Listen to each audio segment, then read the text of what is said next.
get paid more in Massachusetts.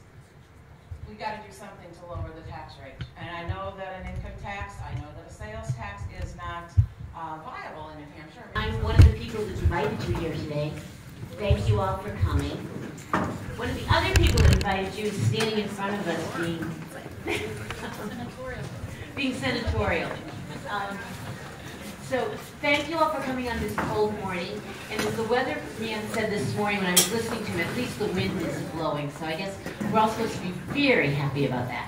And it is sunny and it's not snowing. So, but thank you also very much for coming. This is the first of what I'm hoping will be a number of meetings that we can do somewhat regularly. Come on in. Sorry, we just got started, so hopefully people will keep coming in. I asked everybody to sign in and just a few housekeeping things. Restrooms in the side over here. And the door, you obviously came in and out, so feel free if you have to leave. We won't try to stop you too hard. But we want to try to do these maybe at least 3 times during the year. And I'm not sure how all of you heard about it. We did some text messaging, which was kind of an experiment. And we want to try to keep people informed by email or text messages of a few things as they come up. One that we'll talk about a little later is we're in the process of doing the state budget this year, and there will be a public hearing in Concord at the State House later on this spring or winter, whatever.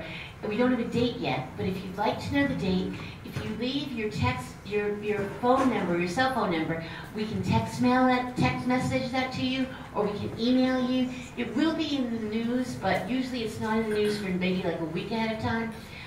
If we have the information on you, we can get it to you a lot earlier. Also, if other things come up that might be of interest, I can try to get that information out to you. So that's why we asked if you'd like to get text messages with information, just leave the information. Also at the table, I've got some of my legislative business cards. Feel free to take those. You can call me 24 hours a day. I'm a noted insomniac, so it's okay. And really you can.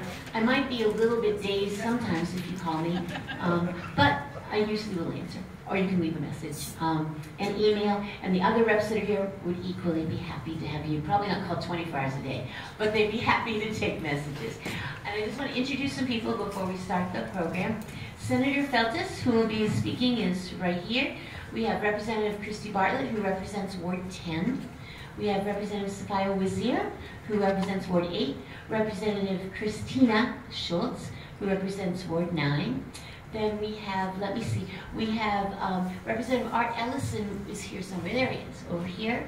And we have Representative Tim Soucy, who represents the South End. He's over here. I don't think we have any other representatives here. We have some city councilors. We have City Councilor, where is she? Candace Bouchard-White, who is over here. White Bouchard, I'm sorry, I got that wrong. I don't think we have, excuse me, Representative Byron Chaplin, who is over here, who is Ward 5 right now, and at 4, I'm sorry. It's hard for me to remember the ones on the other side of the river. You know? It's kind of how they think of us, is on the other side. And then we have, do we have any other representatives or councilors I didn't miss? Didn't see, I don't think so. I'm getting to that. He's not a councilor or representative. Thank you. He's a councilor. So what we're going to do, though, first, before we get into some of the legislative stuff, is we have a very special guest who is very important because he represents a whole huge chunk of the state. I remember it used to be referred to as the belly band of the state because it stretches from one border to the next. Councilor Andru Volinsky represents District 2, I'm sorry. Numbers change over time if you're old enough like me. On the Executive Council, or sometimes called the Governor's Council. And he's going to share with us kind of a little update about what's going on with all of that stuff, which is everything that spends over 2 cents almost, I think. But he'll clarify that. But he has a very important job, and he's going to share with us what's going on there. Councilor?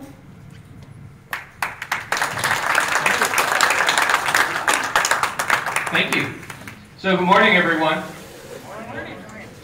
This is the East Side group with a couple of additions. Thanks for coming, Art. I live on Shaker Road, so I'm an East Sider too. My district runs from Rochester, Dover to Concord to Keene. It's horribly gerrymandered.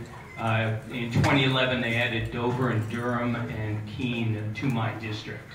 It was before I was there, but it was in an effort to make the other districts more Republican. It was no favor to me, and it's one of the things that we need to tackle after the 2020 census when we redistrict, and hopefully we do it in a fair way. So first, congratulations to everyone who worked on the last election. Kathy went through the list of people who were elected. Now's the time to get down to the hard work, and we're seeing a very different legislature, and for me, I'm seeing a very different executive council. There are 5 of us on the council, and 3 of us are now Dems. It was the other way last term, and it makes a difference. Our primary responsibility is to be a check on the governor's power, and when 3 of the members of the council are from the same party, that doesn't work so well. So I want to do 2 things. I want to talk just a little bit more about what the Executive Council does, and then Kathy, when she invited me, said to talk about what my priority is. My priority is school funding. So we're going to talk a little bit about that. So let's start with the Executive Council. No one knows what the Executive Council does. No one knows how the districts are broken out. Here's the way to think about it. When you think of the Executive Council, think of the 3 C's: confirmation, contracts, and commuting. That's what we do. Confirmations. The governor nominates all the judges and department heads and board members, but then they're confirmed by a vote of the Executive Council. So the first C is confirmations. We have an open trial judge seat now. The Chief Justice of the Supreme Court will retire this summer because he hits age 70. Those are 2 crucially important appointments, particularly now that Brett Kavanaugh is on the U.S. Supreme Court. More and more important issues will devolve to the state level. So if you care about reproductive rights, you care about criminal justice, you care about enforcing environmental laws, more and more of that will happen at the state level, and the state Supreme Courts will become more and more important. Contracts is the second C. Kathy was right, it's very low, it's more than 2 cents. It's $10,000. So every contract of more than $10,000 comes to us for approval. You can't buy light bulbs for a state for less than $10,000. So we get a broad array of contracts. Some of it is pretty straightforward, like paving. Some of it is very complicated, like Medicaid organizations supervising the Medicaid program. Those are $10 million contracts that we get and have to vote on. The third C is commuting. The 10-year transportation plan starts with us. Last time around, we held 23 hearings on the transportation plan. That's roads, bridges, and if you're like me, that should include commuter rail. And so that all starts with the Executive Council. There is a plan underway to redo 93 as it passes through Concord in order to deal with the traffic flow. The Department of Transportation has taken a fairly limited approach to it. They want to do it as cheaply as possible to facilitate the traffic flow, and the way they're thinking about it makes it harder for Concord. It cuts off access to the river, it doesn't beautify the city, it doesn't encourage people to stop here. And so we need all to be attentive to that. I'm paying attention. If you want to know more about the Executive Council on an ongoing basis, I write a council report after each meeting. If you want to be on the list to receive the council reports, just drop me an email. My email is andruvolinsky@gmail.com, AndruVolinsky@gmail. Okay, that's the Executive Council. As some of you may know, I was the lead lawyer in the Claremont school funding case. That was more than 20 years ago. John Tobin, who's a South Ender, Tim, good guy to know, Stone Street, He and I have been going around the state talking about how school funding works, how unfair it is, and how structurally it's set up to fail children in most of the state. We depend 73% on local property taxes to pay for our schools. And when you're that reliant on the local property tax, if your property's worth a lot, you do well, and if your property's not worth a lot, you don't do so well. So this is my staff. It's a measure of relative wealth in the state. The average community in the state, you don't have to worry about the numbers, is the black line. That's $1 million worth of property per child against which the average wealth community can levy its tax for schools. So the average is the black line. Claremont is the red. It's $405,000. Berlin, even worse, it's a rubber band, it's $390,000. Yet the average community and Berlin have to provide the same educational services. The top, the green, is Portsmouth. Portsmouth has 2.7 million, but it's not the wealthiest. Moultonborough has 6.7 million. I just couldn't figure out how to get a stick long enough to put Moultonborough on and have it still fit in my truck. So it's a statewide problem, but it's also a local problem. So I guess they're pink now. The pink dots represent represent Concord. Concord has just slightly below average property values, mostly because of the state property that's here and isn't taxed. It's about $900,000. Pennacook, which is part of Concord, is the green. It has half the property value. So Concord, with a slightly low property value, has a slightly above average tax rate, and it comes out at about average for school spending. So we're about in the middle of the state. Pennacook, our neighbor, has half our value, has a tax rate that's $5 more than ours in Concord. They raise $2,000 less per kid. If you think of a class of 20 kids, that's a $40,000 deficit for the kids that go to school in the Merrimack Valley School District as compared to Concord. Yet they have the same responsibilities. They're your neighbors, they're my neighbors. This is how we do school funding. And the thing that prevents us from talking about this and fixing this is the 1970s political slogan started by Mel Thompson and Bill Loeb. People call it the pledge. And when you take the pledge, you're promising never to talk about this. And so I'm talking about it. And so is John Tobin. And the legislature, to their credit, is taking up some measures to try and address this. But we need to keep the attention on it and keep pressing for this difficult situation to get fixed. So again, Kathy, thank you for accommodating me. I was a little late to the party and I already have another commitment that I need to go to. Everyone stay warm. Thanks for showing up. It's great to get this kind of turnout, not as part of an election. Thanks again. Bye.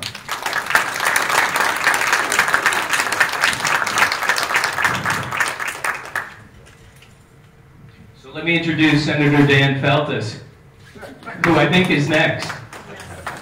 Okay, amen.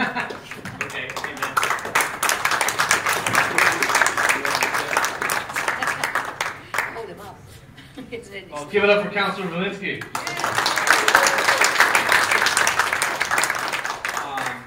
It's great to be here. I think it's 3 degrees outside, but there's a lot of warmth and love in this room. So I live in the South End, as many of you know, next to roughly the Susies and other folks, with my wife Erin, our wonderful children Iris, who is 18 months old, and Josie, who's 4 months old. And really just fortunate to be in the South End and just have a wonderful family. And Live at 44 Hope Avenue in honor of President Barack Obama. With our 2 dogs, Franklin and Roosevelt. Just really grateful to have the honor of serving in this capacity as State Senator for Concord, Hopkinton, Henniker, and Warner. And we have just wonderful people throughout our community, many of whom have been mentioned so far by Representative Rogers. Let's mention them again. Representative Bartlett. Christie just does a great job standing up for workers and for state retirees. Representative Diane Schuett, who just came in, is an ardent advocate for our retirees. In fact, she presented a bill to raise the cost of living adjustment for the first time in over a decade. Representative Schultz doing a great job up there, fighting the fight. Progressive leader has a bill in to raise the minimum wage to 15. Representative Wazir, you sent a baby. And is just really doing a great job. We've got Representative Ellison, who is a progressive champion. My brother there on the other side, and we got my brother from the South End, Representative Susi. Give all of them a round of applause for all the work they do. It's $100 a year before taxes. As my wife Erin says, you used to represent low-income people in your job as a legal aid lawyer. Now you are low income. But really committed people who go above and beyond. So we're really just fortunate to have this group here, and I look forward to having further conversations with them. So just going to give you a quick update what's going on in the Senate. But before we talk about what's going on in the Senate, let's backtrack to the election. We ran an election based on a plan. For the first time ever, a party seeking control of the state Senate actually laid out a plan of what they wanted to do, including expanding economic opportunity for everyone, standing up for our state retirees, doing a meaningful jobs bill to give people economic opportunity, in many cases who are left out and left behind in this changing economy, to advance education funding from cradle to career, to actually deal with our opioid and mental health, public health epidemics, and to finally pass paid family and medical leave insurance, which is so critical for our caregiving crisis, our opioid epidemic, and attracting and retaining the workforce of tomorrow. So what did we do last week in the state Senate?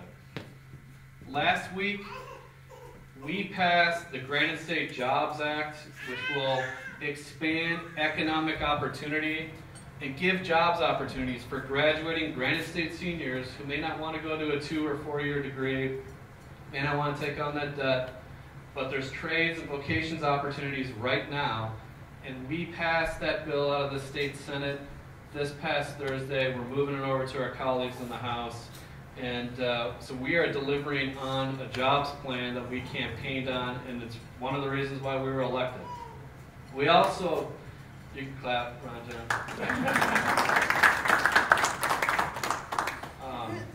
So we also have been working on the emergency room boarding crisis, which, as many of you know, each day in New Hampshire, unfortunately, there are 35 to 40 people who are sitting in emergency rooms, in many cases laying on cots in hallways of emergency rooms, including right here in Concord at Concord Hospital, who are waiting for necessary and needed mental health treatment. You know, if you show up to an emergency room and you have a heart attack, you get treatment right away. That's the way it works. Unfortunately, right now in New Hampshire, we have a broken system in mental health where if you show up, you wait. Sometimes days, sometimes weeks, to get necessary and appropriate mental health treatment. That's not just a moral problem, that's an economic problem. And we just last week, after a few hours of debate, and it was good, healthy debate, passed a bill, gave an initial vote to a bill that will finally deal with our emergency room boarding crisis and get people out of the emergency room. We passed that on Thursday.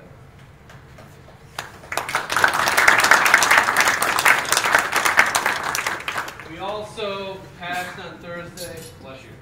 We also passed on Thursday a bill to finally deal with a component of our bipartisan Medicaid expansion bill that went unfulfilled, which is bolstering reimbursement rates to mental health and substance misuse providers. We have the second worst treatment capacity in the country behind Texas and New Hampshire. And we have the second worst opioid epidemic based on last year's statistics behind West Virginia. And as we transfer the population off of the private plans of Medicaid expansion and into the managed care organization models, the reimbursement rates went down. We knew that our Republican colleagues wanted to shift the population. We said, if you do it, you're going to make darn well that behavioral health rates are sufficient. This past Thursday, we passed a bill, Senator Rosenwald's bill, to add $3 million in state funds, leveraging $38 to $43 million in federal funds for our behavioral health providers here in New Hampshire to continue to provide the services, mental health and substance misuse, that people need right now. We passed that on Thursday. So,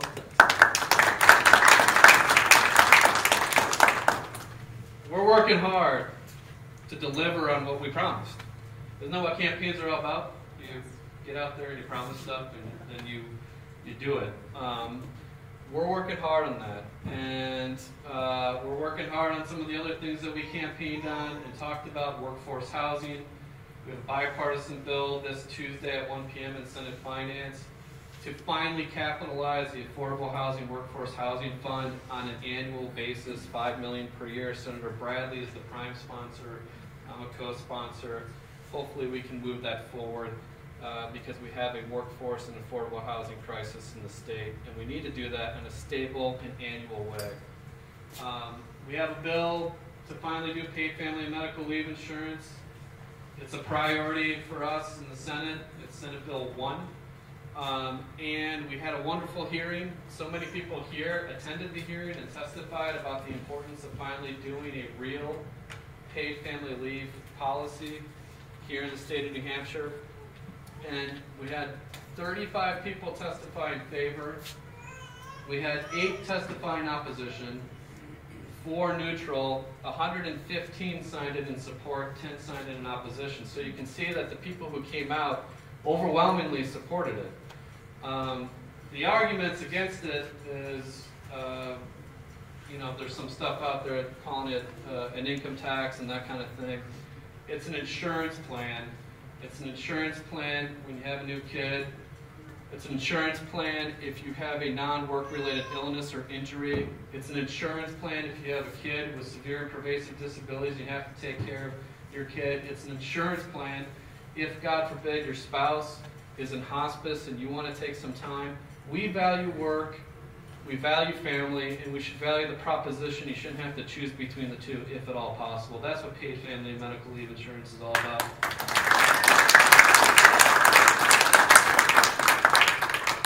And so we're going to work through and get this forward. We're going to get it done one way or another. It's going to be tough, but we're going to keep working at it and work at it all together.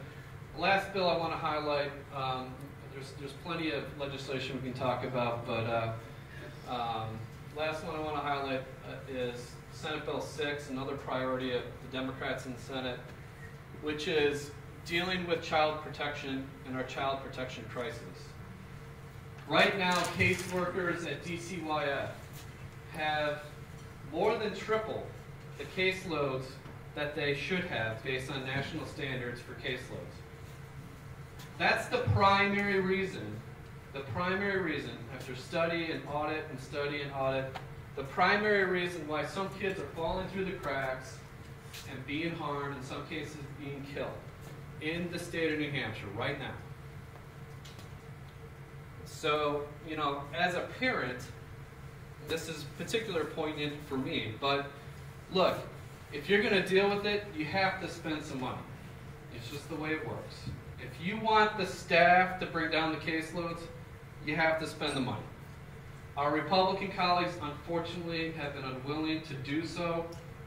This year, Senate Bill 6 we're finally going to bring the case loads down and treat our children the way we should.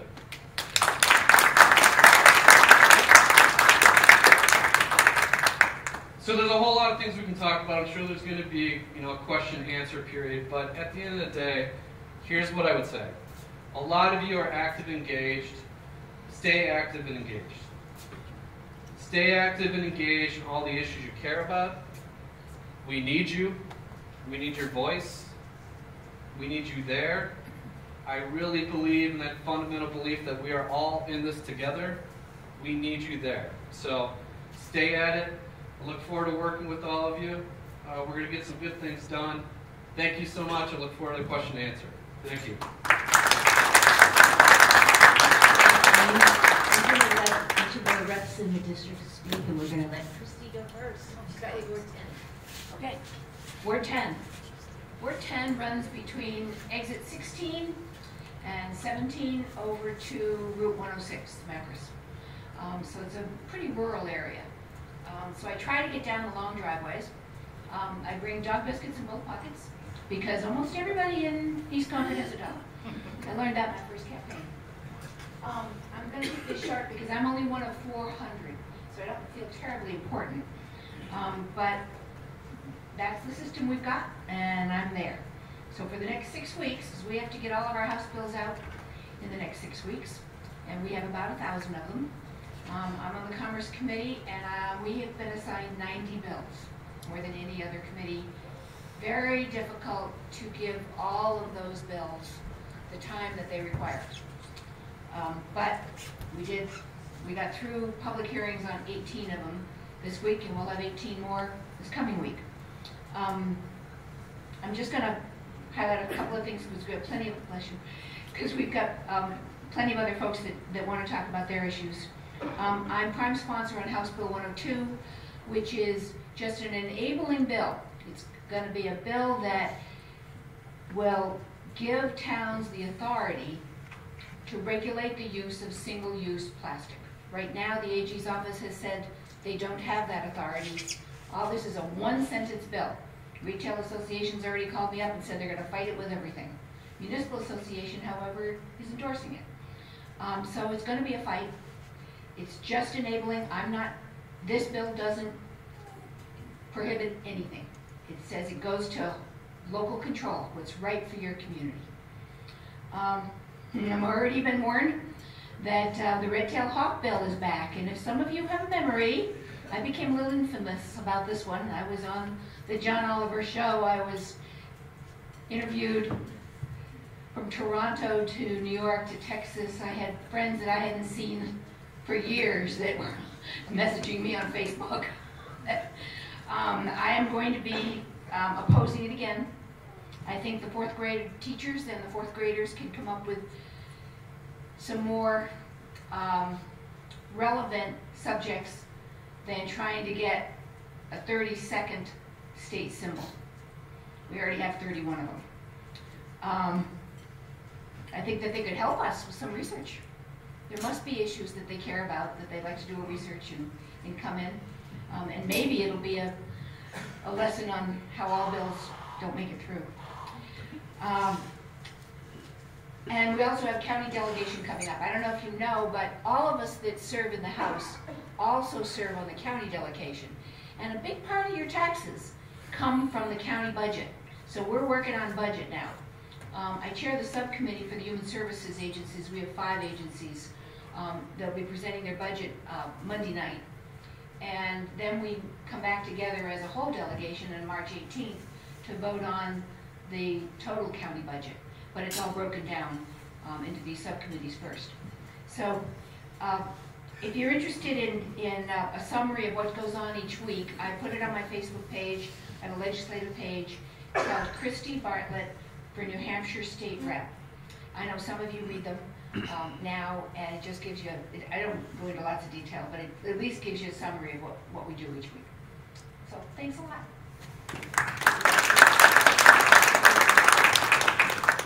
Here's Chris Schultz, Ward 9. Thank you. Great to see everybody. I won't take too much of your time because I want to hear your questions.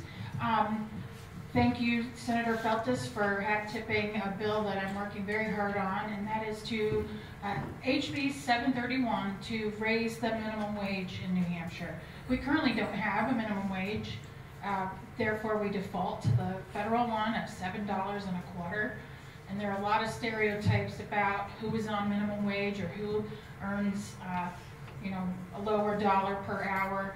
And really, the number one group of folks that are impacted by this, women, shocking, right? A lot of working mothers, and so it affects women and children more than anyone. And it would be a great boost to our economy. And I should say where my ward is. Basically, the other side of Loudon Road until you get to her district. So we do have the McDonald's and the Burger King and whatnot, although they've been raising their wages too, but a lot of low wage jobs tend to be ones that are dominated by women, and so we desperately need to raise that wage. If we kept pace of inflation from when we first started a minimum wage policy in the United States, I think we'd be at least at $22 an hour, probably, do you know, Brian? 27, 25, somewhere in there. Yeah, so we definitely haven't kept pace with inflation. So $15 an hour sounds reasonable to me. So that's the biggest one. The hearing for that will be on February 20th, if anyone would like to come and testify, and I hope that you will support that bill. And I look forward to your questions. Let's leave it at that for now. Great to be here. And now Representative Sophia Wazir, and we're in her district right now.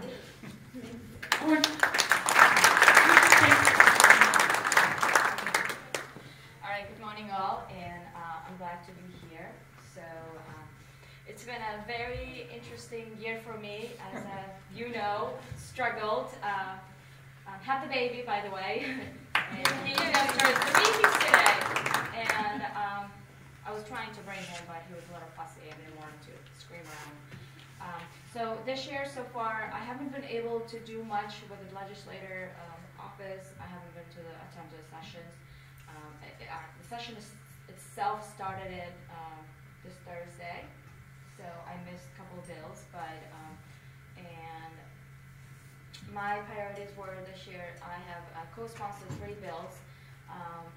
One of the bills I testified last Wednesday, I believe. Last Wednesday for HB 651 for candidates to be able to use their campaign funds for the child care, so that way we can recruit more working families, young mothers, or young fathers to participate in legislators. So the other 2 bills that I'm sponsored is paid family medical leaves. I'm glad that Deb felt right on top of it, but we also have one in the House.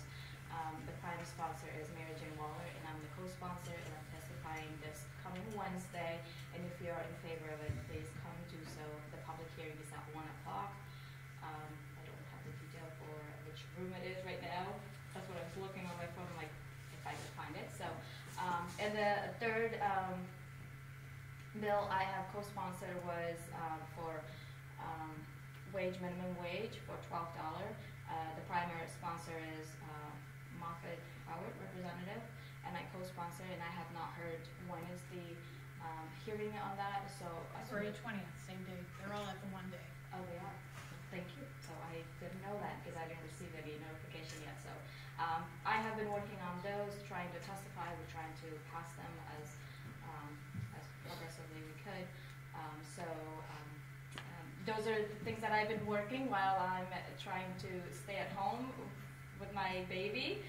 So I'm open to any questions that you might have, and hopefully I'll be progressive and be able to go back and do my job. Thank you.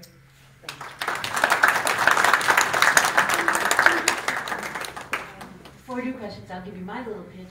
I get to serve on the really unimportant little committee called the Finance Committee.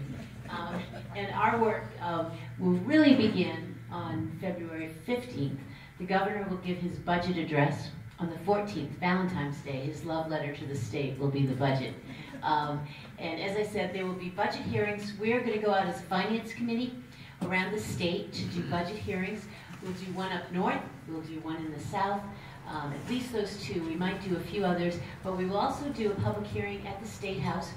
It will be a day-long event that you all are welcome to come to and tell us your thoughts, your requests, and I would encourage you to come to that. We do listen. We do sit there all day and listen to what people have to say.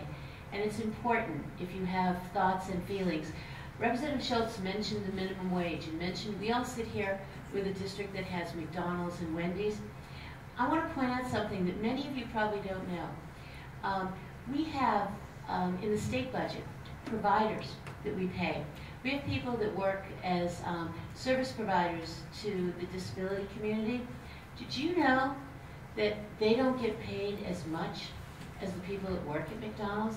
Did you know that we have a hard time getting people that are, first of all, they have to get onto the list, off the wait list that you've all heard on, to be able to get those services. But when they do, sometimes they can't have people to be aides to them because we don't pay enough. They can get better pay by working at McDonald's or Burger King.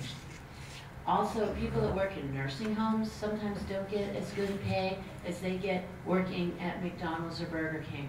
And when you think about it, these are our most vulnerable citizens, and yet we don't pay the people that work with them as much as we pay the people that make you a French fry or a burger. That doesn't say much about us. So it's important. The community goes out and talks about that and comes to the hearings. And we've heard it, those of us that have been in finance, but the more that you go and say that you're outraged by that, the better.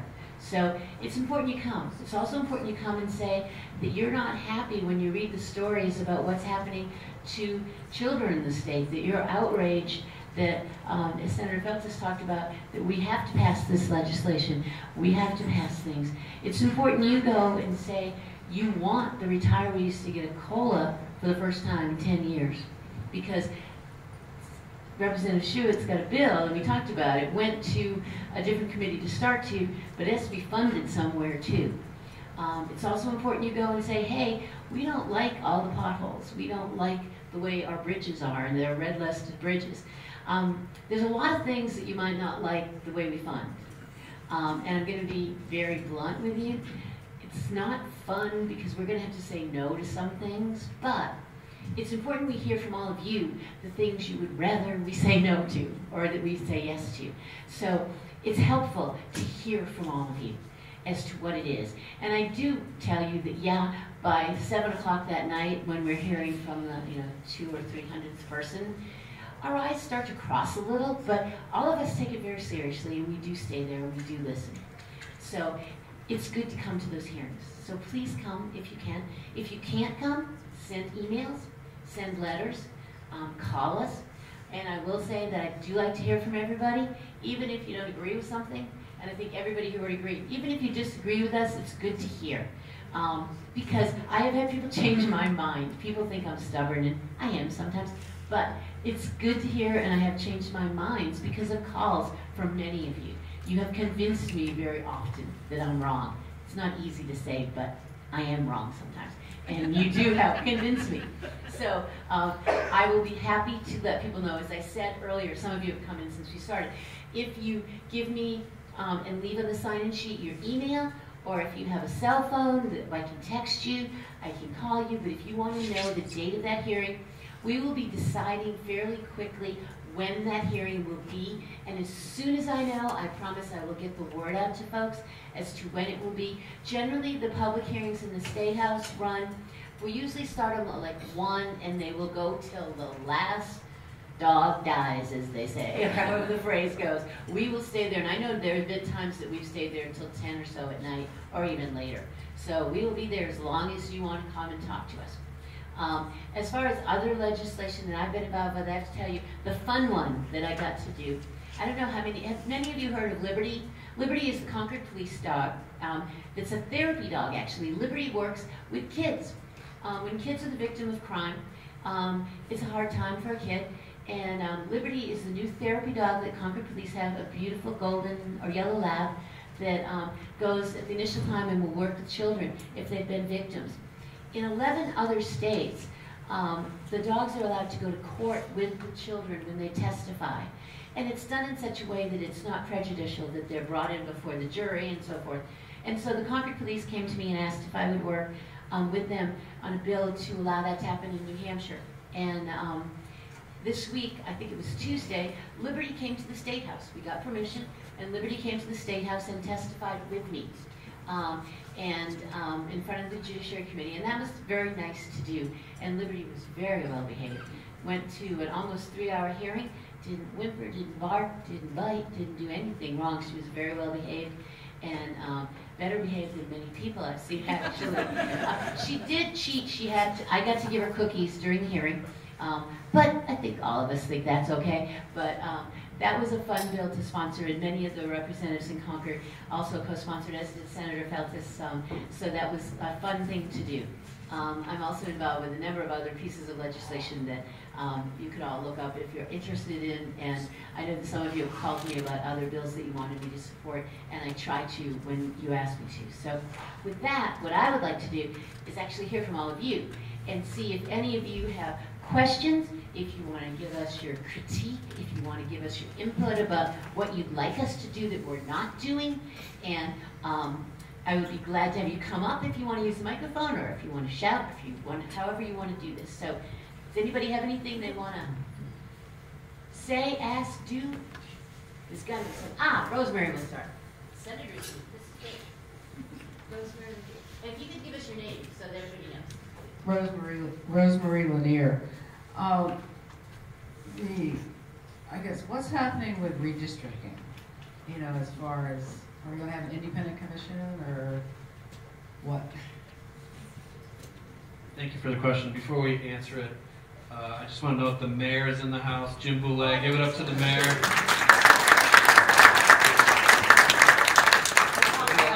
Representative Schuett answer that question, because she has a... Thanks, Senator. My name is Diane Schuett. I represent your neighbors, Pembroke and Chichester, Merrimack, District 20, although I do see some familiar faces here, folks that I know. I am not listed on the bills due to some sign-off glitches, but my primary cause for about the last 2 years has been fair redistricting. I was the prime force behind a constitutional amendment. It's called CACR 9, which will put into our Constitution, hopefully, that we want fair redistricting districts done in a fair manner without regard to party bias and so forth. I'm also co-sponsor of Representative Margie Smith's bill to put that same provision into state statute. I went the step further to do a constitutional amendment because if we just pass it and put it in the law, if the legislature changes in the future year, they can come back and change that law, take it out, repeal it. Constitution is much more difficult to change. So if we get that constitutional amendment through the legislature, I'm asking everybody, because you folks will then vote on that, to talk to your neighbors, your friends, your relatives in the state, and say, we need this change to our Constitution.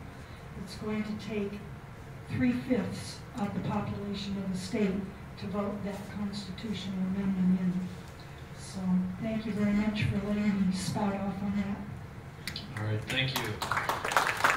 Representative Schultz, Wazir, Rogers, any additional? We do have a bill in the Senate that creates a commission, independent commission, redistricting commission. Again, the basic premise, as Representative Schuett noted, is that people should pick their politicians. Politicians shouldn't pick their voters. And we're going to finally pass that. We're going to pass the independent redistricting commission on the statutory level. It may get vetoed by the governor, but we're at least going to pass it, and we're going to try with this constitutional amendment too. All right, next question. Sure. You want a mic, or we'll get one mic floating around and then one mic up here. Yeah, just a quick question. There's an awful lot of stuff going on there in the State House. What are some of the ways of keeping easy track of it? I know of one, but I don't think I should enter my bias about State House Watch, which the FSC puts out. But there must be some other things that folks can use to keep track of what the heck is going on. If you didn't hear it, the question is how do you keep track of everything that's going on at the State House? Representative Bartlett, did you want to? Well, AFSC is a good way to track some of them because they'll track things that you care about. With 1,000 bills, I think we all struggle with it, and we all do. Well, I have to tell you that as of this morning, I have 504 unopened emails in my legislative email. You know, you deal with 30 and you get 20, and I never just delete. I always open them, but I get a little behind. So we do count on different constituencies that tell us what's going on, and I think you can do the same thing. You can sign up for emails, whether it's American Friends, whether it's there's Rights and Democracy, there's Kent Street Coalition, there's the SEA. They have an almost daily newsletter. You can sign up for various kinds of emails. Now, on the General Court website is the House calendar, and it's published every Thursday night. You can go in there and you can see all the bills that are coming up for the following week, which committee they're in, and which room they're going to be heard in at what time.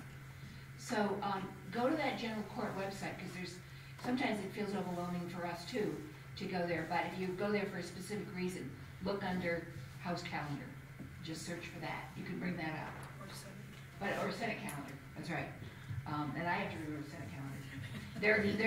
If we get hard copies, I'm too cheap to have it mailed by the state, so I can go get a hard copy from the clerk's office on Monday morning. But, well, sometimes they're, 100 pages. I'm really cheap when it comes to printing out 100 pages. The other thing that you can do if you go to the General Court website is you can look under the section that talks about bills and searching bills. It's a little more work, but you can go under there and you can look under any topic or any person or any committee, and it will give you the status of every bill.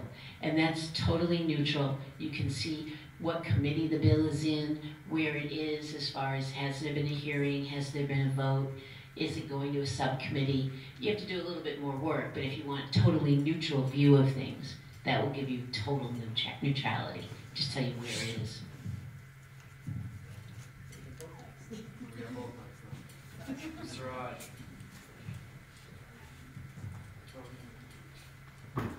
Good morning, everybody. Thank you for your service. You've been doing a great job for us.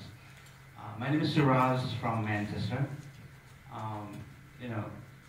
Representative Waziri talked about sponsoring raising minimum wage to $12, and you talk about raising minimum wage to $15. Where there is two different bills with raising minimum wage, did you discuss before sponsoring this bill or not? Is it okay to have two different bill, different and same issue? My bill's better. Well, that's one of the fun things about government. There's no easy answer to that. I think it's healthy for us in democracy to give choices to our legislators, and that gives you a stronger role in what choice is made. I think is the easy, quick answer. Yeah, I think it's just a difference of opinion. I will give you a short bit of detail about the $15 an hour bill. It is implemented over 5 steps. It includes a COLA. It also includes a step process to raise the tip wages, which is, I believe, $2.80, $2.90. So those are for the wait staff at restaurants typically. It also allows municipalities to raise their minimum wage higher than whatever the state rate is, because currently that doesn't take place. And It actually, I introduced this bill just before a similar bill was introduced in Congress that has over 50 Congress folk signed on for that as well. You know, like I said at the beginning of what I said earlier, it still isn't a living wage compared to what the cost of housing is in this area and whatnot. So knowing that there were other bills that were at a lower rate, I felt it necessary, as did, I will say, Art Ellison as a co-sponsor. We felt pretty strongly, especially since some of us have been supporting the State Employees Association's Raise the Wage campaign. I've been one of the folks standing in front of Wendy's or McDonald's or Burger King with the Fight for 15 signs. So having done that, and I just felt, and other legislators felt that the lower rates, while it would raise the wage, that why start low? Let's get the negotiation point higher, and hopefully we can get the best result for the workers who deserve it for a hard day's work. I don't know if you want to talk about the 12. Thanks for your question. So when I co-sponsored the $12 minimum wage, her and I didn't discuss about this. And once I signed off, she was like, "Oh, you want to co-sponsor my $15 per hour?" I said, "Well, I already did the 12." So, so she came out really late.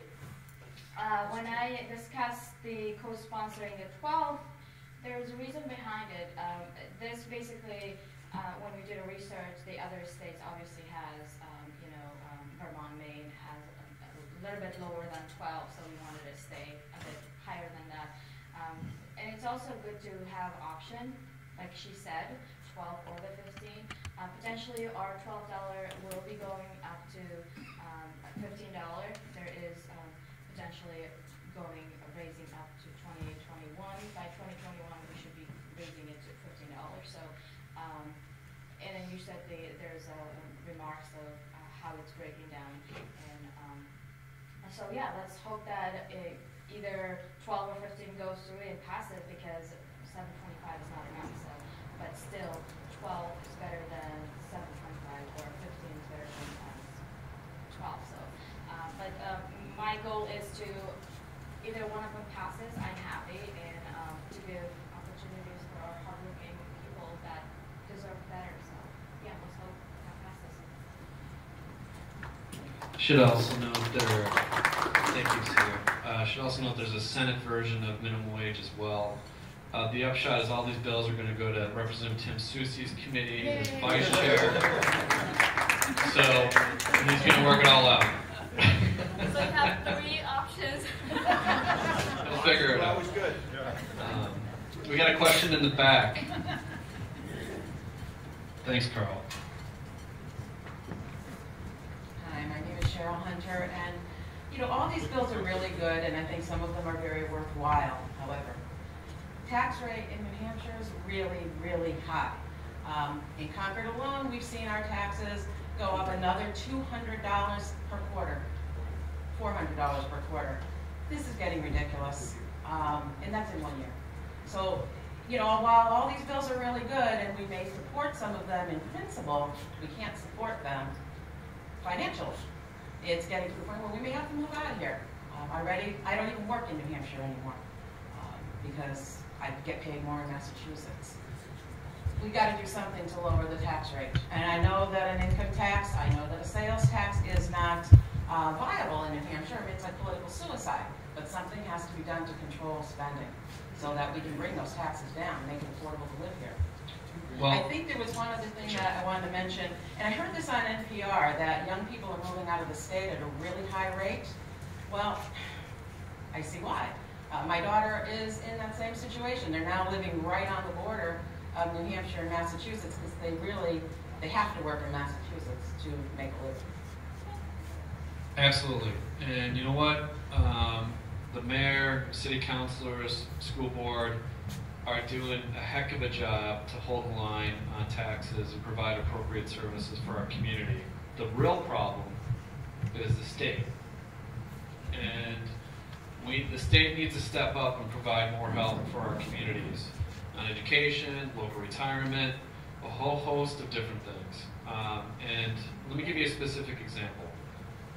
We have a bill in the Senate that I'm sponsoring that freezes in its tracks the additional tax breaks for big corporations and instead gives that money to our municipalities to reduce the pressure on property taxpayers. Middle income granted staters are taking it on the chin of their property taxes. There's no reason why we should give more corporate giveaways to big corporations, many of which with headquarters out of state. Amazon got a tax break in our last state budget. Does Amazon need a tax break? No. You need a tax break. And so we're going to try our level best with the bills that we have to protect our communities, protect property taxpayers, and really stand up for middle income granted staters. The last budget, unfortunately, the Republican budget, the priority was tax breaks for big corporations. We're going to flip that on its head and try to really help provide the assistance to our communities so that middle income granted staters, our seniors, our young people can have a more affordable life and reduce those costs. The other thing is, when I talked about the budget, Senator Douglas was correct. The last budget was much more focused on giving tax breaks to upper income and to corporations, and we balanced it on the local communities. Everything from education funding to funding for health and human services to funding for infrastructure was balanced such that the local communities had to pick up the costs. So when we're looking at the budget this time, it's a different group of people that have the majority votes. And we're trying to look at it a different way. We're looking at it just as you're looking at it and saying, hey, we have to do something so that it's not going back to the local municipalities to pick up these costs. And we're trying to look at it, and as I said, we know we're going to have to say no to some things. We always do. But we're trying to look at it a different way and saying, we need to look at it with the idea that it's the local taxpayers that we have to look out for, not at the local, or not at the large corporations that don't even live in this state, not in giving Amazon the break, not at giving Walmart the breaks, not at giving these places that don't even live here. But what can we do that's not going to go back on the municipalities? So we are aware of that, and we're going to make a real effort. But yeah, we're going to have to say no to some things, but we're making the effort and trying really hard. I think you need to say no to more things. I mean, like, they built just a couple years ago an $800,000 roundabout. I'm just saying, they built an $800,000 roundabout. Then they built another one up in Pinnacle. Maybe it wasn't $800,000. Talk about fixing potholes. You turn around and you're spending $800,000 or $600,000. We need you to use the mic. We can't. Do you want me to sum it up, Lisa? You know, we live in Concord, and I think you all do, and one of the things that we're seeing is these multi-million-dollar roadways, roundabouts, whatever you call them, being put in. They're not really doing a whole lot, and I know, for example, the owner, the gas station owner where the one was put in at Eastside Drive is very much against it. It has seriously hurt his business.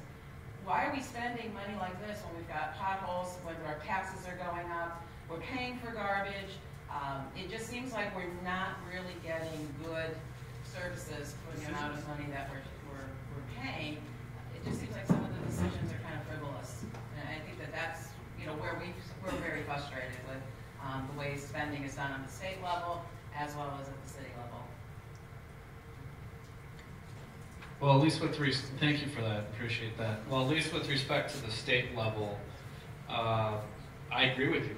I'm frustrated with how things are spent at the state level. I'm frustrated that instead of spending money on child protection and spending money on combating these opioid and mental health, public health epidemics, and spending money on helping our communities, instead the last budget spent money for tax breaks for big corporations, many of which with headquarters out of state. So I'm frustrated too. And hopefully we're going to craft a budget at the state level that more reflects key core priorities. I think everybody should agree that we should take care of our children, we should take care of this mental health crisis, we should take care of the opioid epidemic. These are pretty basic things. And we just have to shift our priorities at the state level. And I agree with you, I am frustrated too, and quite frankly, one of the reasons why things shifted at the State House is because people are frustrated. And we campaigned on changing the priorities and changing to focus on middle income granted staters and to focus in on the things that you're talking about. So We're going to try to do our level best on that, but along the way, keep raising your voice, keep talking about what you're concerned about, because that's how change happens, is you raising your voice, having your voice heard. In forums like these, letters to the editor, calls to your representatives up here, keep being involved. And just to put real money into that tax break, 97% of that tax break went to out-of-state businesses. It made great headlines. Oh, we're going to reduce taxes to the businesses that didn't ask for it. We've got to make up in this budget $100 million.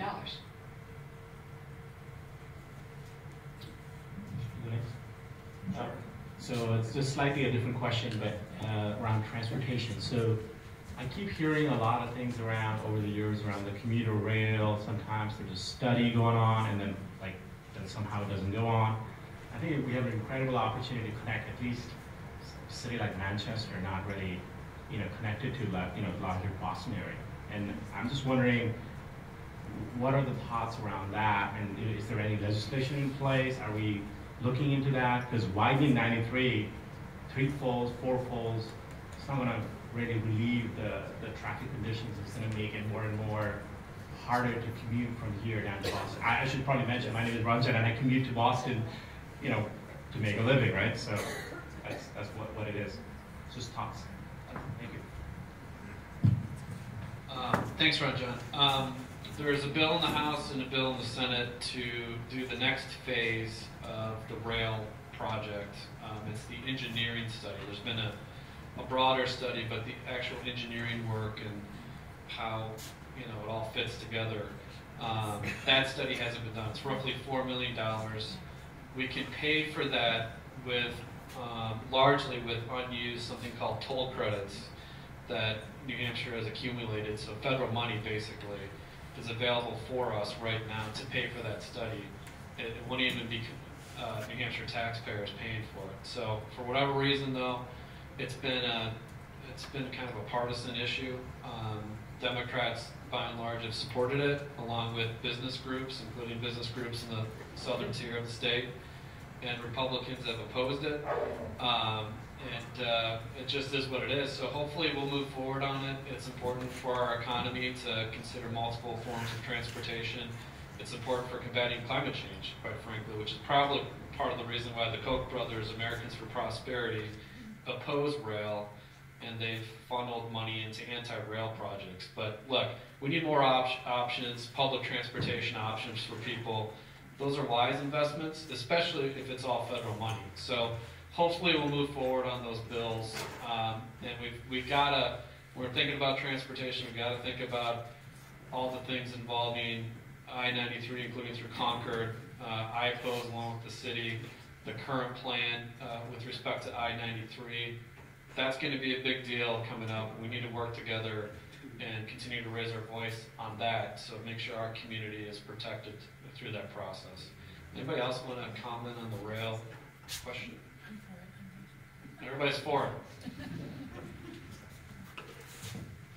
Hi, Bob Reels. How you doing?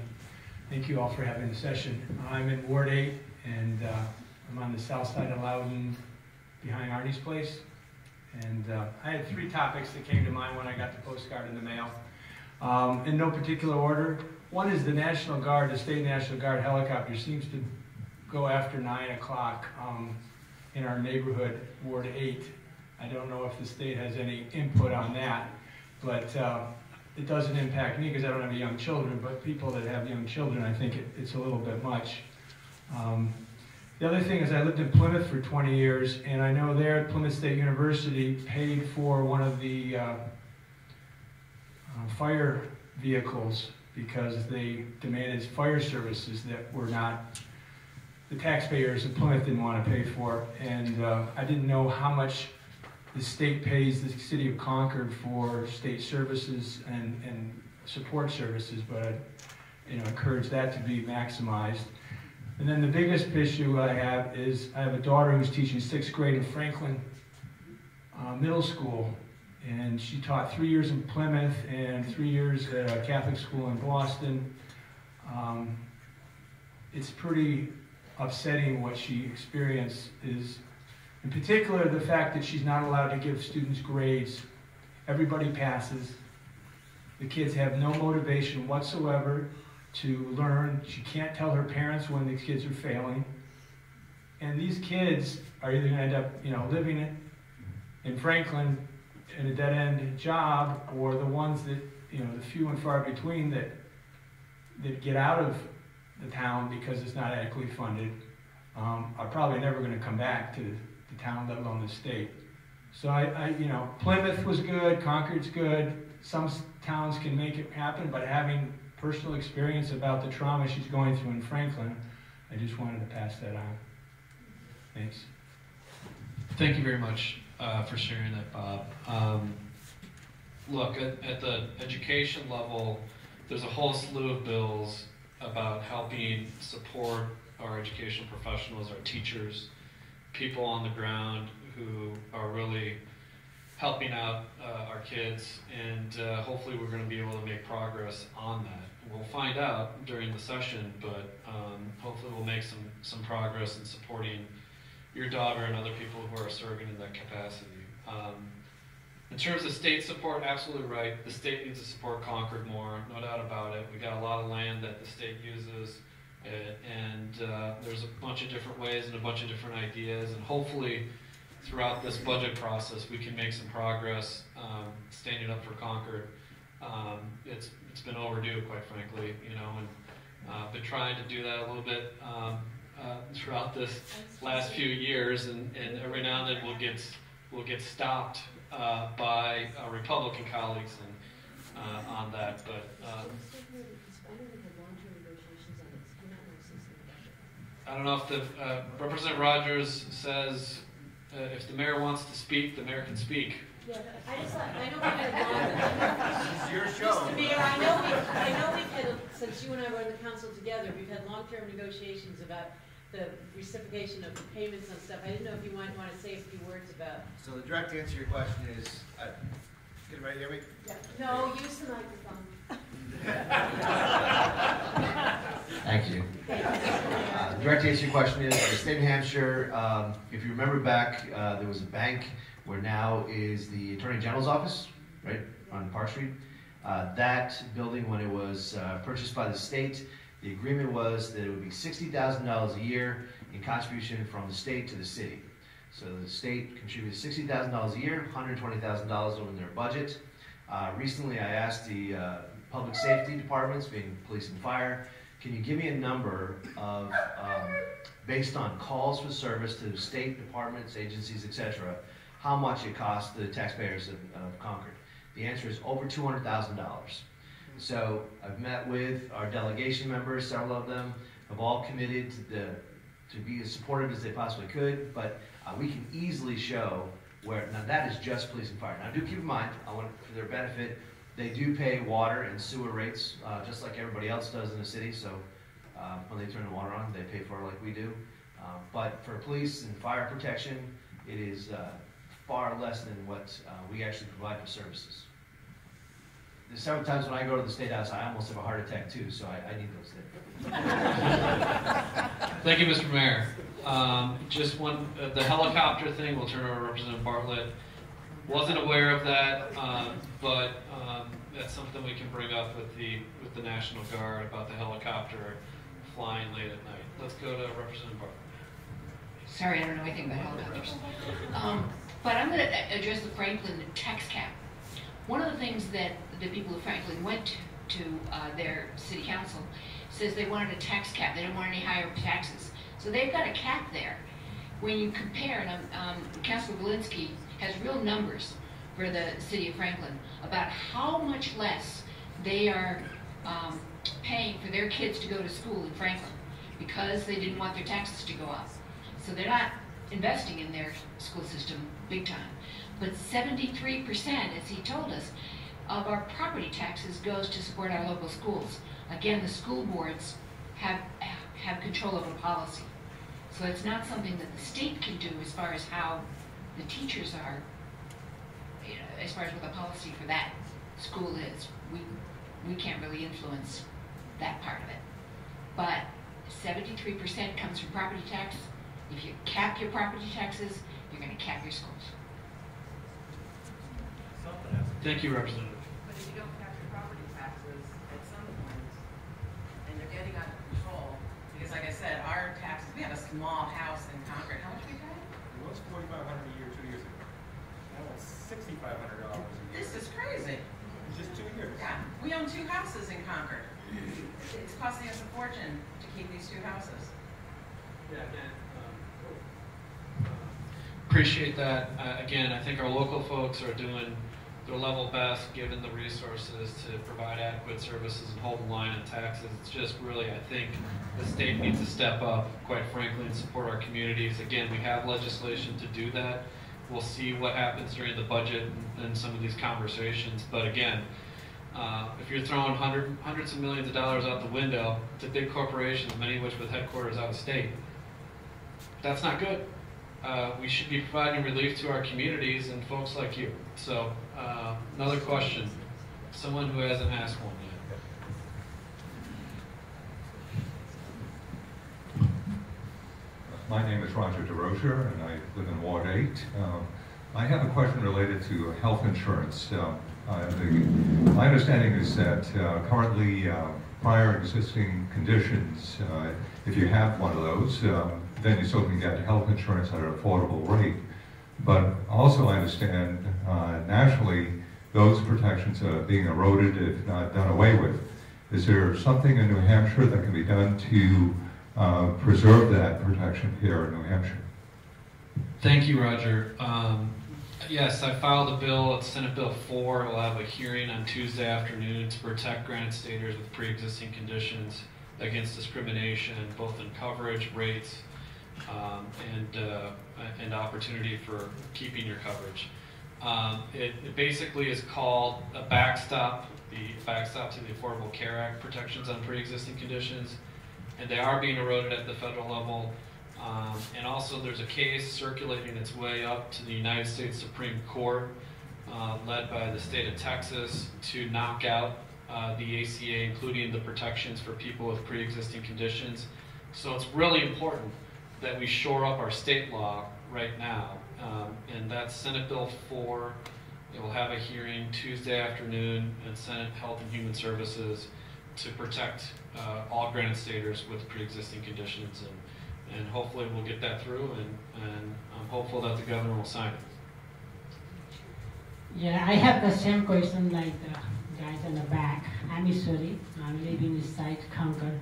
I bought the house in 2000, almost 9, and that was that time 6,400 tax, property tax.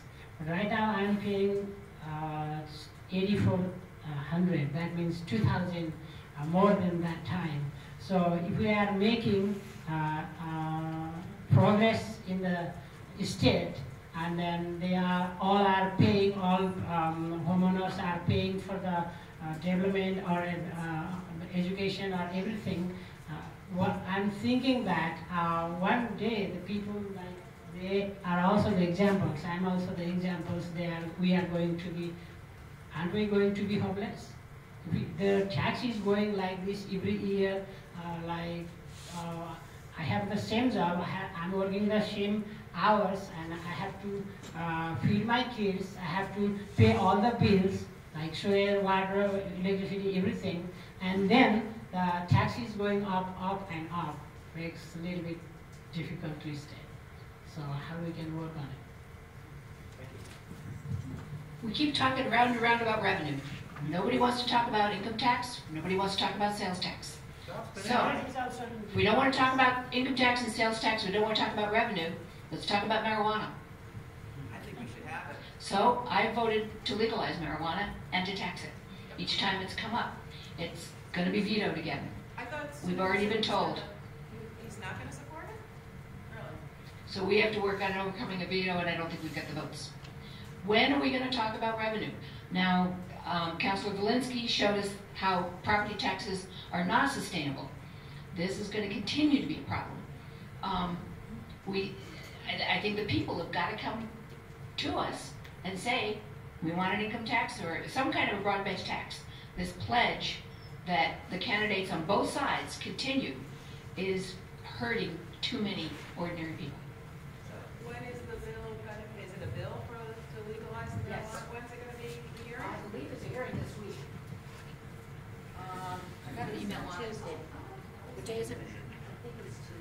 this too. I think Tuesday there's a bill on it. I got an email on it. I look on the House calendar, okay, and it's coming up this week. Tuesday. I believe it's Tuesday. Hold on one second. Representative Schultz. Well, you know, there's so many approaches to how to fix this. The one we know for sure that hasn't worked is the one where we give lots of tax breaks to corporations with the hope that they will raise wages and somehow things magically work in our economy. That has been broken for some time, and I don't know that it ever works. So if you pay folks more, obviously we can, as a society, have a better economy. So I will say one way around that is to not have places like Walmart who teach their employees how to get on public assistance at our dime, so we're subsidizing them through a backdoor corporate welfare. I realize that doesn't get exactly to what you're asking, but these things all connect in multiple ways. Another one is, so you say you worked, and I know you do as well, in Massachusetts. So you're not just paying the New Hampshire property tax, you're paying the Massachusetts income tax. There have been bills to say, okay, because if we had an income tax, that money would come to New Hampshire rather than Massachusetts. And we've been fought time and again for any bill to say, well, let's keep that money in New Hampshire where they live. And multiple approaches that we've taken have been fought as we continue to give these tax breaks. That's why it's so great that folks like Senator Feltus and those of us in the Democratic majority, we hopefully can have more sane approaches to that. There's many approaches to that that could be helpful. I just like to say I support an income tax. It makes more sense because it's based on ability to pay. And just one example, we moved here 40 years ago, a long time, yes, but in the state we moved from, we had an income tax for the state, and the county put a 50% addition to it, plus property taxes. And when we moved here, just with our property taxes, we paid more than those three combined. So I think, property taxes makes more sense. Not seriously. Income taxes make more sense. Sorry about that.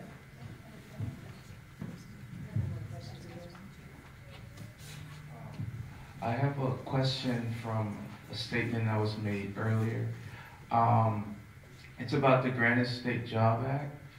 I wanted to ask when was it passed and when will it go into effect, and when we start seeing results and of that. Yeah, appreciate that. We passed it out of the Senate on Thursday. It's going to go over to, in all likelihood, Representative Soucy's committee at some point in the relative near future, and hopefully we can pass it out of the House and get it to the governor for signature. So it may be, a month or so of process before we get it through, but we got it out of the Senate, and now Representative Soucy is going to get it through. Right, Tim? Just like everything else.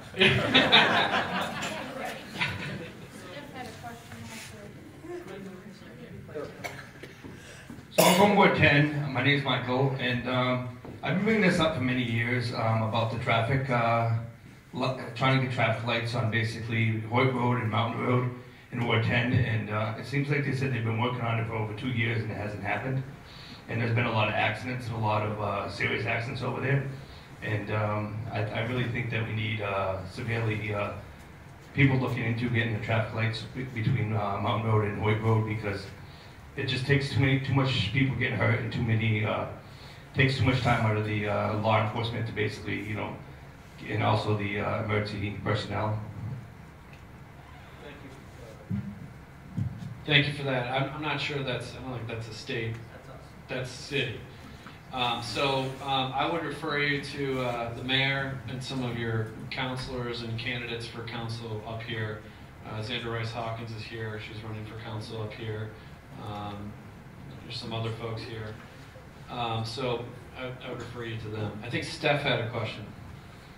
Yeah, when this requires some work from everybody in this room, and you need to go after the details, and when bills don't pass that you want, you need to go and find out what your representatives have voted for.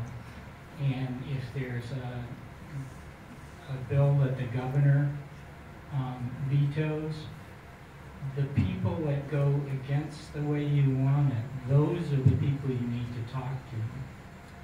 So again, it's work, but you drill down to the details, and I suspect some of the bills we've talked about today will get vetoed in the corner office.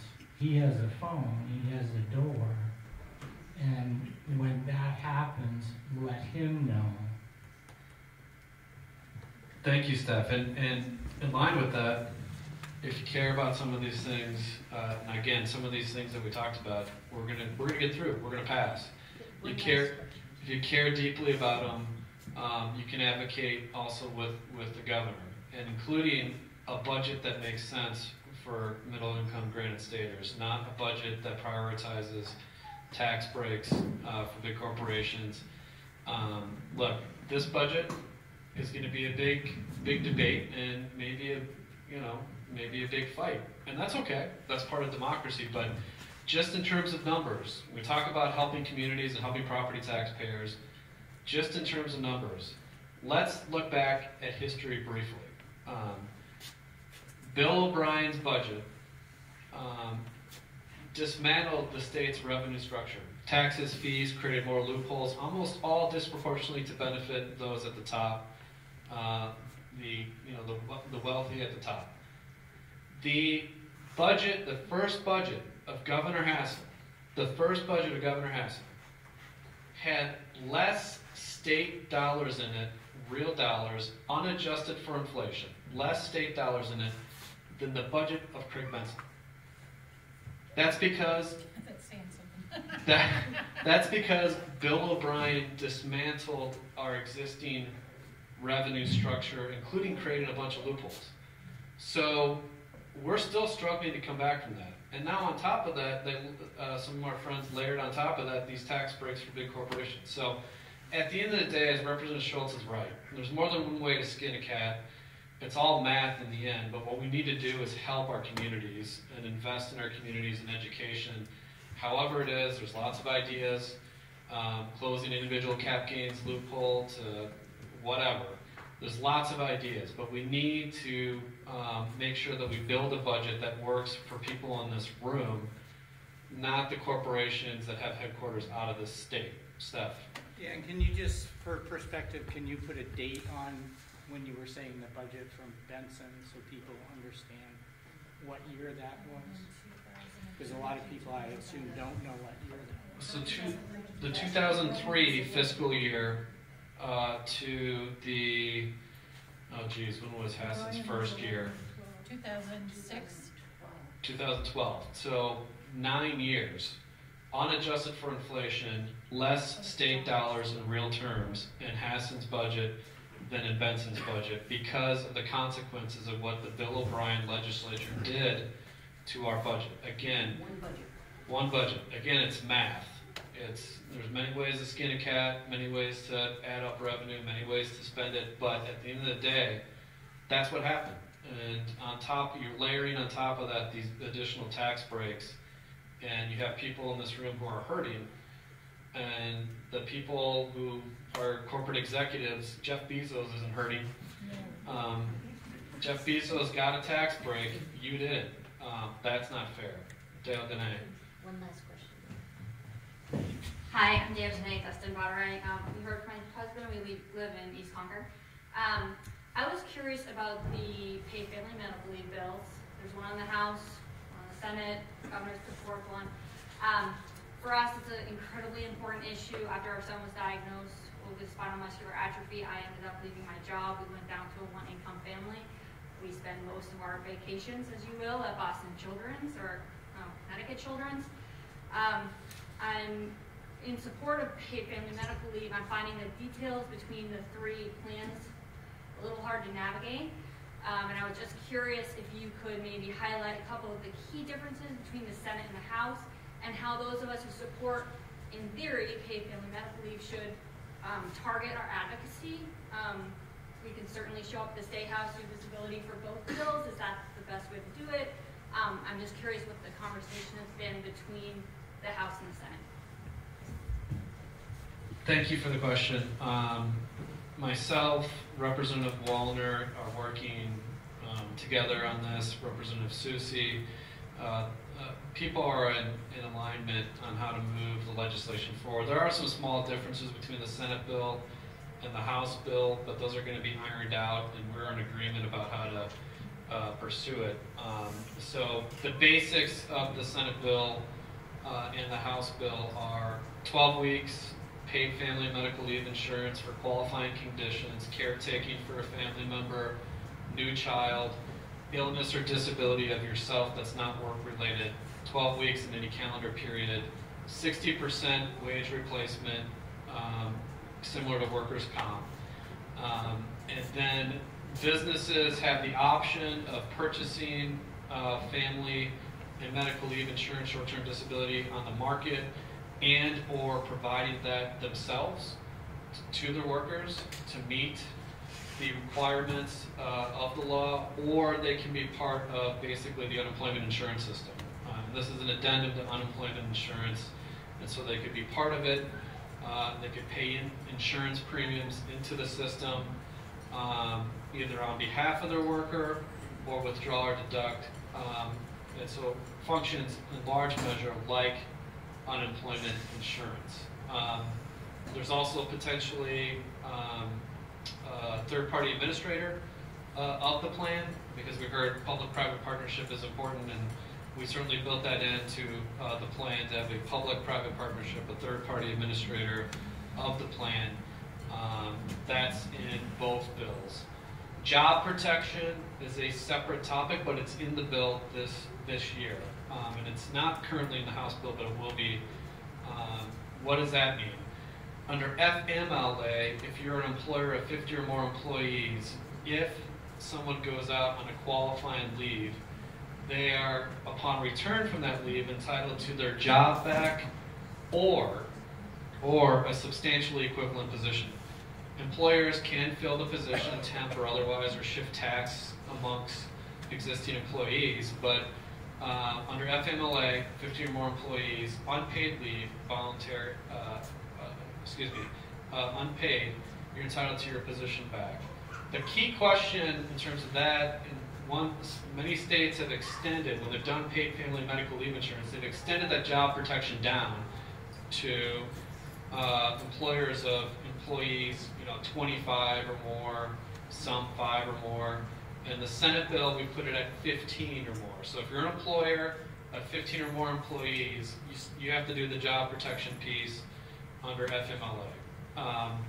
The House bill doesn't have that in there yet. It will have that in there. The key difference between the House and the Senate bill and what the governor has said is as follows. One, let me just lay out what the governor said, and then I'll provide my opinion. So the governor had a press conference along with the governor of Vermont, who vetoed paid family leave last year, and said, what we're going to do is we're going to have state employees into a pool, and then there will be a third-party administrator, and then based on that, in New Hampshire it's about 1% of the workforce, based on that, the third-party administrator will then provide paid family and medical leave insurance to all granted staters at affordable levels. That's what he said. There's no study backing up any of that. This is objective still. There's no study backing up any of that. There's no actuarial study which underpins the bills that we have. There's no legislative language on it at all. There's no policy behind it. There's no stakeholder support behind it. And so, on the one hand, is it good that the governor has talked about it? Yes, no doubt about it. On the other hand, in my opinion, amounts to really nothing more than a PR stunt at this point. And he just went out with what's called a request for information through the Department of Insurance, which means they don't have a plan, they're requesting information about a possible plan. So I know that you'll see reports that there's a plan from Governor Sununu. There's not a plan. That's just the facts. So, and I know that the media is reporting it that way, but sometimes the media gets taken for a ride, and they have in this particular situation. So if you're serious about this issue, I think everybody is, then we got to be serious about how you approach it and not just do a press conference and throw out ideas that have no support, no study, and no policy behind it. So I strongly believe that we need to continue moving forward on the legislation we have. We've made modifications in that legislation to accommodate some of the concerns from our Republican colleagues, and we'll continue to work on it. But we have a real plan. It's going through the process. Whether or not there's plenty of public hearings. I think Senate Bill 1 had a great hearing. I would encourage you, if you do have time, to go testify to Representative Wallner's bill 2. It's important that we continue to propel both pieces of legislation. Again, they're basically going to be the same. So.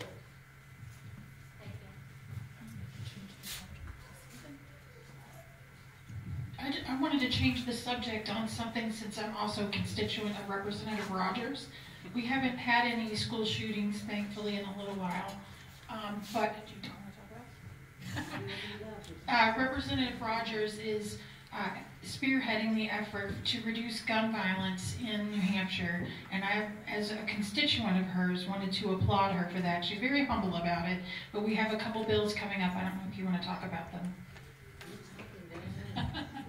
We have a background check bill that's coming up that's very reasonable, that gun owners, also some percentage of gun owners support. What is the other big bill? Well, anyway, Representative Rogers has been working diligently to outline a multi-year process to address gun violence prevention, and she needs to be applauded for that, and I realize we hadn't talked about that. I just wanted to mention that as a constituent of hers. Thank you. Thank you for your leadership on those issues. Any other questions? We'll take one or two more questions. And I'm sure people will be floating around afterwards too. So, seeing none, have a wonderful weekend. Representative Rogers. I wanted to thank the IBEW and Mike. They're a very important part of our community, and they're very generous to everything in the community, so please thank them. But I also want to, the mayor wasn't, I didn't see him when he came in, but thank you, Mr. Mayor, for coming, and I'm sure he will be glad to answer any questions you have as we break up. But also, there are a number of candidates. Everybody is aware, I hope. There's a special election on March 5th. Is that right? The polls will be open citywide. There's an at-large city councilor seat. There's also a Ward 10 seat. And the polls over here are the same as they have been. It will be at the Broken Ground School. It will be at Havenwood. And it will be, Ward 8 is the Baptist Temple. And from 7 until 7, please go and vote. And get out there because it's going to be a very cold day probably, and the candidates will be there. Some of them are here. We have literature available. I would encourage you to speak to them. And we do need to be out of here by 11:30, but that gives you a little time to mingle, and so please do so. And as I said, if you didn't sign in, please sign in so that we can get you information when we do this again, and information about the budget hearing. Thank you all very much.